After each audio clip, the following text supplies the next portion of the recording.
और जब one district one product की योजना हमने लागू की तो मैंने कहा कि गोरखपुर में औरंगाबाद का टेराकोटा को जोड़ लो, थोड़ा प्रजापति समुदाय के लोगों को इसी बहाने सम्मान मिल जाए। अखिलेश यादव ने कभी इनकी पीड़ा को समझा होता ना तो इतना बचकाना बयान नहीं देते। और इसीलिए कहते हैं, इसी के लिए कहा गया है ना कि गद्दी विरासत में मिलती है, बुद्धि नहीं मिलती है, बुद्धि नहीं मिलती है, उसके लिए प्रयास करना होता है। और कुछ लोगों की आदत होती है, उनके जीवन भर उनका बचपना नहीं जाता है, उस प्रकार की हरकतें वे कर ही देंगे और यही हरकत वे आज भी कर रहे हैं। उन्होंने कहा दीप जलाने की आवश्यकता क्या है, यानी उनको दीपावली से नफरत है। यानी अब तक तो हम सोचते थे कि अयोध्या में राम जन्मभूमि से और हिंदू तीर्थों से ही इनको नफरत होगी। आप याद करिए, जब हमने ब्रज तीर्थ विकास परिषद का गठन किया था तो उन्होंने कहा था कि मैं सेफाई में दुर्योधन की मूर्ति लगाऊंगा। मैंने कहा कंस की भी लगा दीजिए।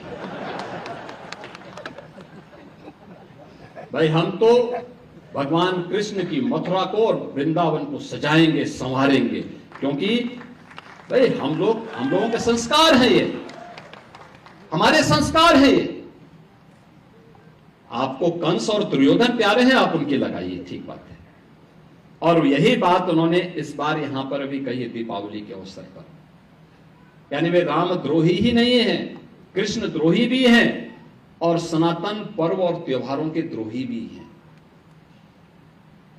किस प्रकार का दोहरा चरित्र लेकर के लोग कार्य करते हैं, यही परिवर्तन है।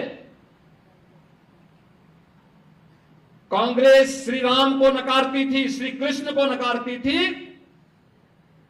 आज दुनिया अयोध्या में आकर के श्री राम जन्मभूमि में रामलला का दर्शन कर रही है और अभिभूत होती है। मैंने वह दृश्य देखा है जब अयोध्या धाम में 22 जनवरी 2024 को प्रधानमंत्री मोदी जी के कर कमलों से रामलला विराजमान होने के उपरांत उस दिन समाज के अलग अलग नेतृत्व वर्ग ने अयोध्या धाम में दर्शन किया था, रामलला का दर्शन किया था। लेकिन मुझे इस बात की जानकारी थी कि 5 लाख लोग